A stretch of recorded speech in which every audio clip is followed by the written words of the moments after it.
Jump into the car on a Friday night. I wanna drive with you. Hey everybody, welcome back to my channel. Today's video we are going to be talking all about pregnancy.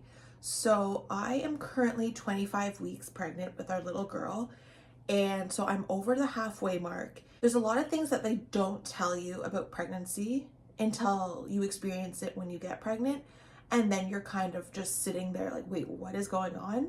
So I thought it would be fun to create a list of some of the items that really helped me when I was in the thick of the first trimester, and that are even helping me now in the second trimester, almost third trimester, because the symptoms are crazy. Like, they're pretty insane, and I don't know how they expect you to just like function like you're not growing a human and your entire body feels like it's ripping from the inside and like growing and morphing, but that's a whole different story. But the first trimester has by far been the worst, and it wasn't even a bad first trimester. So I can only imagine how people who are throwing up every day, I never actually threw up first trimester. I was a little nauseous, but I can't imagine people who are throwing up every day feel. So with that, I have a bunch of items that I'm going to be showing you today that really helped me survive the first trimester and are currently helping me survive the second trimester. So with that being said, let's just jump right in and get started. So the first thing that I struggled with in the first trimester was nausea. Now, this is basically a given for everybody, and I know this is really common.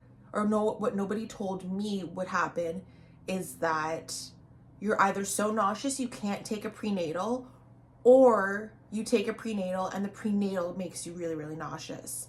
So I've tried the first response prenatals, I've tried the Walmart generic brand, I've tried the Centrum ones, and the only ones that helped me not feel nauseous after I've taken them are the Olly Prenatals. So that's these here. It says it's gentle on the stomach, which usually means that there's no iron in them. If you have an iron deficiency or you need more iron, talk to your doctor. I don't have that problem, so I was able to go with these ones, and everything's okay so far. So I like these. They smell really good. It says it's sweet citrus, which definitely helps with the nausea, because smelling something that's citrusy or minty really does help kind of like soothe your stomach. I don't know what it is. Now, it's not the most healthy for you, I can say, because there's a bunch of sugar or what looks like sugar on them. So it's not like the healthiest for you. But if you're looking for a prenatal that doesn't make you want to puke, essentially, try the gummies, because the gummies don't normally have iron in them. Something else that really helped me in the first trimester and sometimes in the second trimester, because you still get waves of nausea, something that they don't tell you is that the nausea can be pretty consistent all the way through. It's primarily in the first trimester and the third trimester, but I still have some waves if I don't eat a lot or if I don't eat enough in the second trimester that makes me nauseous. So there's a tip: always have small meals or snacks with you. Whenever I start feeling nauseous, I just eat a small snack, and that usually settles my stomach, so then that way I don't feel nauseous anymore. But sometimes when that doesn't help, I like to have a peppermint tea. I drank all the peppermint tea that I was using before, so this one is green tea with mint. So this one is really good too. I do recommend this. The mint, again, it soothes the stomach and really helps just settle your stomach, basically. When you smell it, you can even smell the mint. The problem with green tea is there's a little bit of caffeine in it, so you have to be careful with how much of the green tea you take. But the peppermint tea, if you just drink straight peppermint tea, there's no caffeine in it, and it's just the soothing peppermint.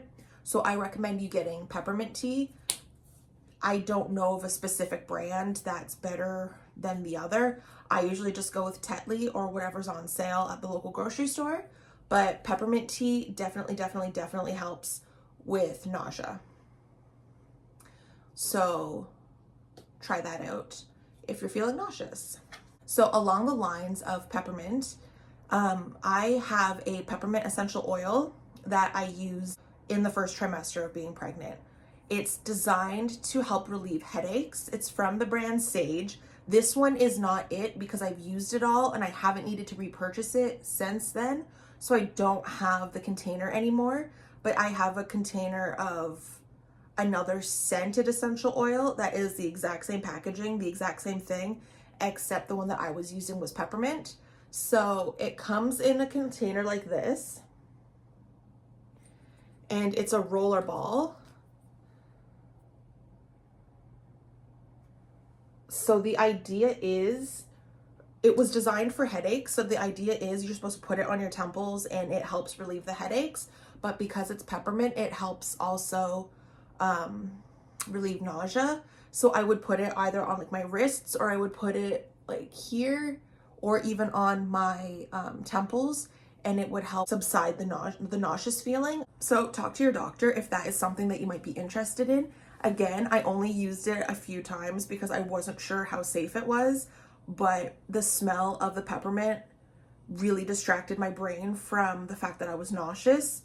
So in a pinch, it did help, and I did like the essential oils. So another trick that I learned in the first trimester is that if you get super nauseous, get those alcohol wipes that you get at restaurants, the ones that you open and then you can like wipe your hands down. The alcohol in them, if you smell it, it really, like, I don't know how it does it, but it gets rid of the nauseous feeling. So when in doubt, I was smelling that. Like, I would open it and I would smell that and I would put it on my hands, and that would really help in a pinch. And when all else fails, talk to your doctor about getting anti-nausea medicine. I was feeling nauseous, so I got the anti-nausea medicine from the doctor. I never had to use it because my nausea was never bad enough, again, that I threw up. But if it is bad and you can't keep anything down, talk to your doctor about getting the anti-nausea medicine, because I've heard that helps. My sister-in-law had to live off of the stuff for both of her pregnancies because she was so nauseous. So it can work for you. Just talk to your doctor, all that jazz.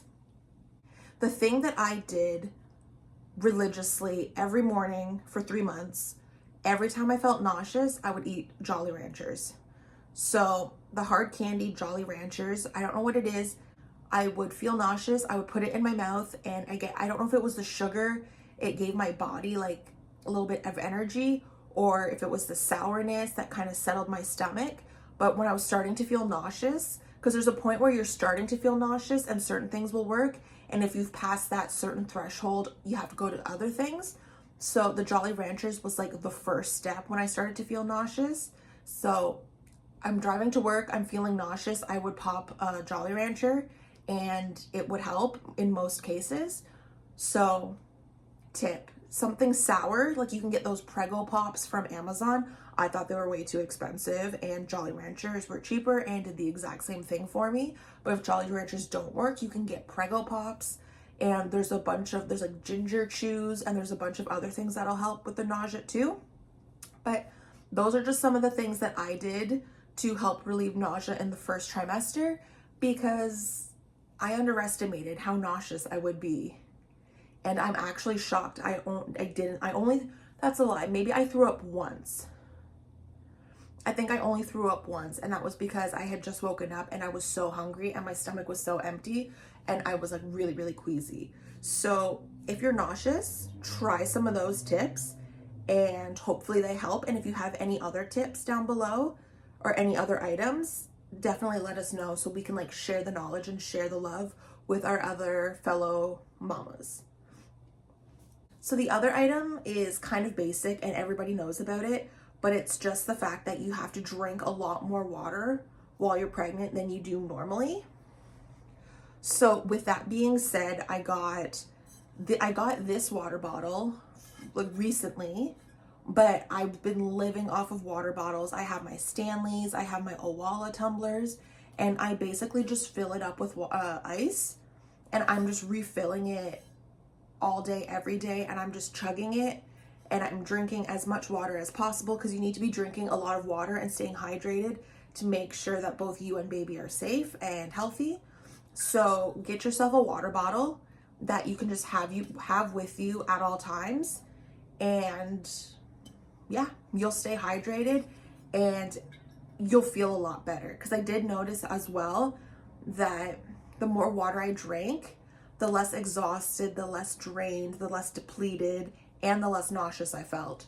So drink water if you can. If you can't drink just straight water, drink some water with electrolytes. I have liquid IV in the kitchen, and that stuff is really good. And then there's other ones, like there's other brands out there, but just electrolytes that will help like give you the healthy salts you need in your body, and that will also help make you feel a little bit better in your first trimester and all throughout your pregnancy. So next we're going to be talking about stuff that really helped me with my skin. Now, I don't know if it's because I live in Canada and it's a really, really cold climate, and I don't know if it's just like the season we're in right now. We're a few days close to Christmas, so the weather is really, really cold and it's really, really dry out, but your skin gets super, super itchy, and it gets to the point where if you don't put lotion on it, it gets to be really painful. So I have a really good lotion that I'm going to recommend to you guys. Now, I know stretch marks is a big topic when it comes to pregnancy, and a lot of people will try and sell you on different anti-stretch mark related creams that will help. I've heard that stretch mark creams are a gimmick, and it's basically you're genetically predispositioned as to whether or not you're going to be getting stretch marks. I've already gotten some stretch marks, so I know that the lotion isn't necessarily helping on that front, but it's definitely helping with the itchiness, and it makes it the lotion gives your skin more elasticity and more movement, so it doesn't get dry and flaky and painful as the baby is growing, and so is your stomach and your thighs and all of that. So with all that being said, a really, really good lotion is the La Roche Possay Microbiome Lipicar Balm. So that's what it looks like. This stuff is really, really moisturizing and really good. It's super thick that you have to like work into your skin, and it's like self-care while you're rubbing it on your belly and your hands and your body. And it's really, really nice. It's a triple action balm, anti-itching, repairing, and immediately soothing. I can not argue, I can confirm that it's good for the immediate relief of like itching and like chafing and just the immediate pain. And this stuff, it says it's also good for newborns. So I'm going to keep using this once little girl's here, and then that way we'll both be moisturized. It is pretty expensive, but it is a good brand, and there's good clean ingredients in it. And yeah, I'd much rather spend money on a good brand with good clean ingredients than something that's cheaper that I have to keep reusing. So I really, really like this. Next up on the list is for the anxiety that you feel while you're pregnant. Now, I was super anxious the first trimester because that's when you're at the highest risk of miscarriage and all of that. And there's a lot of other things. You're feeling like crap. You're feeling really gross. Everybody, like, you're not supposed to tell people, but then you can tell people. And it's a really stressful situation. So once baby got old enough, I think it was around 15, 16 weeks when we could start hearing her heartbeat, I was a lot calmer because I was able to start using my Fetal Doppler. So basically what this does is you're able to put ultrasound cream on it, and you're able to put it over, like rub this over your belly where baby is going to be. And then if the heartbeat, like if it's far enough along, you should be able to find the heartbeat, and then you can hear it, and then it just gives you some reassurance that baby's there, baby's still healthy, everything's good. So it was basically every Sunday night we would sit down together, find baby's heartbeat, and we'd be happy for the next week. When we got further along in the pregnancy, so we're at 25 weeks now, if I still start feeling anxious, I'll just whip this out whenever I feel like it. And because it's so easy to find her heartbeat right now, It's, you just turn it on, you find it, you listen to it, make sure you're still good, and then you can just turn it off right away and go. The issues that I've heard about this is that it's not, it shouldn't be used every day for long periods of time. The max we would ever use this for would be like once a week for 5 minutes, or as soon as I found the heartbeat, I would turn it off because I would be good to know that was there. And it got to the point where I could find the heartbeat within like 20 seconds. So it would be 20 seconds, I'd hear the heartbeat and I'd just turn it off because I found what I was looking for, and then I can move on. So if you can afford one of these, I would definitely recommend getting one of these if you're prone to anxiety like I am. It definitely helped. I actually got this for free off of the Free Moms Facebook group. I'm in one of the Free Moms Facebook groups and somebody was just donating this one.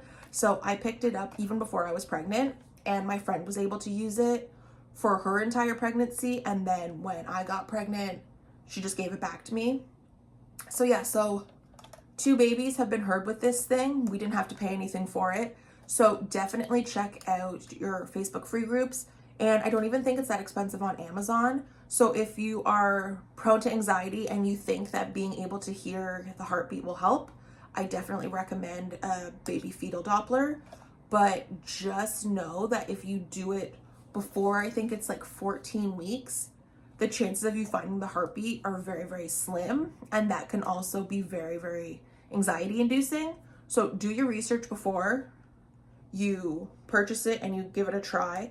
And just know that if you're earlier on in the pregnancy, there are chances that you won't be able to hear the heartbeat yet, and that's totally normal. So talk to whoever you need to talk to, OB, midwife, whatever, but just, this is an option if you are an anxiety mama like I am. So now we're going to be talking about literature. I have 2 books that I've been reading and I really like, and I even have my husband reading important like parts about like labor and like the 3rd trimester and just all of that. So I basically find something, I highlight it, and then I pass it along for my husband to read so he can read it when he has the time, so he's as knowledgeable as I am when it comes to raising our child. So the first one is Bumpin. It's the modern guide to pregnancy, navigating the wild, weird, and wonderful journey from conception through birth and beyond. So I really like this because it basically gives you a breakdown of each, so like this is like the 2nd trimester. It gives you a breakdown of all the different trimesters, including the 4th trimester. So like what to expect when baby comes home and like the transitions and all that jazz. So I really like this so far. I'm currently reading the 3rd trimester because I'm a few weeks away from it. And I like to read ahead just so I can like prep myself and I know what's basically coming, so I'm not like blindsided. So basically what happens is like once you get to the first page of that trimester, it shows you the 3 weeks and then what like baby's looking like, and then each month it gives you like a play-by-play. Both of the books I'm going to talk about are very holistic and give you all of the options for every different scenario. As of right now, this one is a lot more medical based, which I like, having my mother who's being a registered nurse and like all of that jazz. So I really like this one so far. I would definitely recommend this. I don't think you need a lot of baby books. I'm also reading some other baby books or like listening to them on Audible or Spotify. And if they're free, I'll read them or listen to them, and just gives you as much information as possible. But I went out and I specifically purchased this one and I would recommend that. The next one I would recommend is this one here, Nurture. So a modern guide to pregnancy, birth, early motherhood, and trusting yourself and your body. So it's from a birth and postpartum doula. So I like this one because it's the same as Bumpin, where it has all of the information you could need about like hospital birth, home birth, and just everything in between. But whereas this one I think it comes from more a medical field, this one comes from a more holistic field. I want to be as informed as possible when I'm making my decisions, because I'm going to be doing a little bit of both, or I'm planning on doing a little bit of both, like medicinal and also holistic. So I really like this one. This one in particular gives you everything that you need for the baby. So it gives you lists of everything that you need, what you should pack in your hospital bag, all of that jazz. And it also has some prompts for you so you can fill it in the book yourself if that's how you want to go. But yeah, so in both of them, it gives you like some of the symptoms that you might be feeling and what some solutions are for it and why you're feeling those symptoms, which is really, really nice when first time mom here and I'm all of a sudden feeling these symptoms and I'm like, I don't know if this is normal. I'm able to look up into either one of these books and I can find the symptom that I'm experiencing, possible solutions, ways to combat it, all that jazz. So I definitely recommend these two books. If you have any other books, definitely let me know down below because I'd be very interested in listening to them or reading them myself. But these ones are the only ones I've purchased so far. One of the other books I'm listening to, but I'm listening to it via Audible, is What to Expect When You're Expecting. It's the classic pregnancy book that they recommend to everybody. It gives you all the breakdowns and it gives you like tips for dads and all of that jazz. So I would recommend that one too. I've seen the hard copy books at thrift stores for super cheap. So if you don't want to spend a lot of money on it, definitely check out your local thrift stores because last time I went to my local thrift store, I saw five copies of it for $2.99. So check out that one as well because it's a tried and true and it has a lot of information for you. Next up, we're going to be talking about apps. So I don't know about you guys, but before I was even pregnant, I was just excited to be able, once I was pregnant, I was excited to be able to use the apps and track baby's progress and see how big he or she is. And that hasn't changed now that I am pregnant and I am using the apps. So I've been using two apps. The first one is the What to Expect app. It's really good. It basically gives you a weekly breakdown of what's happening to your body, what's happening to the baby. It gives you just a bunch of information. It gives you access to forums and questions and answers and just a bunch of resources. So I really like that one. It also tells you how big your baby is. And so that way you can get like a mind reference on how big the baby is. So I really like that. Or the next one I use is called Bumpin, and it's the same thing. It's just like a different style of it. So it gives you all the same information. It still gives you the breakdown of what's happening to you, what's happening to baby, how big the baby is, what to expect, what are some things that you should be doing in this stage of pregnancy to prepare you for childbirth, all that jazz. So I definitely recommend those apps. If you have any other apps, let me know down below. Give me suggestions because I would love to get some other apps. Now we're going to be talking about pregnancy insomnia. So I didn't necessarily experience it in the first trimester. I'm experiencing it more now in the second trimester and the third trimester. And everybody suggests a pregnancy pillow. I hated my pregnancy pillow. I did not like it. It was really, really big. It wasn't comfortable. I just couldn't get into a good position, and some people swear by it. I did not like it, and I'm happy I didn't spend any money on it because I would have been really mad if I spent money on it because I hated it so much. So what I recommend doing, and what my sister-in-law did as well, because we were talking about it, and she's like, oh, I was the same way, hated my pregnancy pillow, but this is what I did. I already had a full body pillow, and it was down filled, so it was super nice. It was nice and cozy, and I loved it. And I've just been using that to sleep in. I would, whenever I turn around, I bring it with me, I put it in between my legs, and I just cuddle up with it, and I get much better sleep doing that than I ever did with a pregnancy pillow. And it's also less of a barrier in between my husband and I, which I know he appreciates. And it's just, I don't know, I like it so much better. Plus it's softer, and yeah, just 10 out of 10. If the pregnancy pillows do not work for you, try a big body pillow. It might work for you better. So there's that. Lastly, I'm going to talk about heartburn. So this is something that was an issue in the first trimester. Close to the end of the first trimester, it subsided. and now we're back full force now that I'm getting closer to the 3rd trimester. And yeah, so there's Tums. I just been chewing on those. I hate the taste of them though.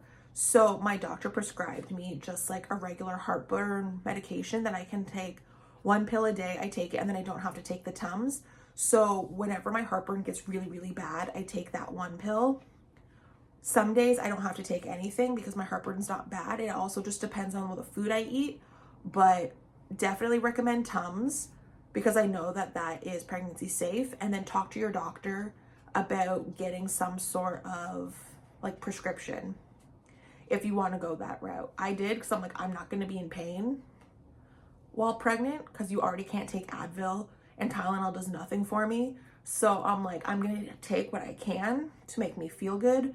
So yeah. So for heartburn, I recommend Tums and something that your doctor can prescribe to you if it's really bad and that you need that. So there you have it. Those are the essentials that I've been using to get myself through this pregnancy up until this point. Again, I'm 25 weeks and we're gonna meet baby girl very, very soon, which is scary and exciting. But there are a bunch of things that nobody ever told me about that they just don't talk about when, like before you get pregnant. That's what's gonna happen when you are pregnant.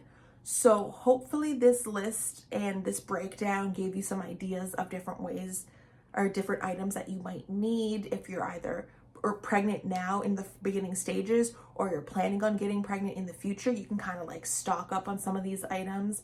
But with all that being said, thank you for watching and I really hope this list helped you. And yeah, we'll see you in the next one. Bye.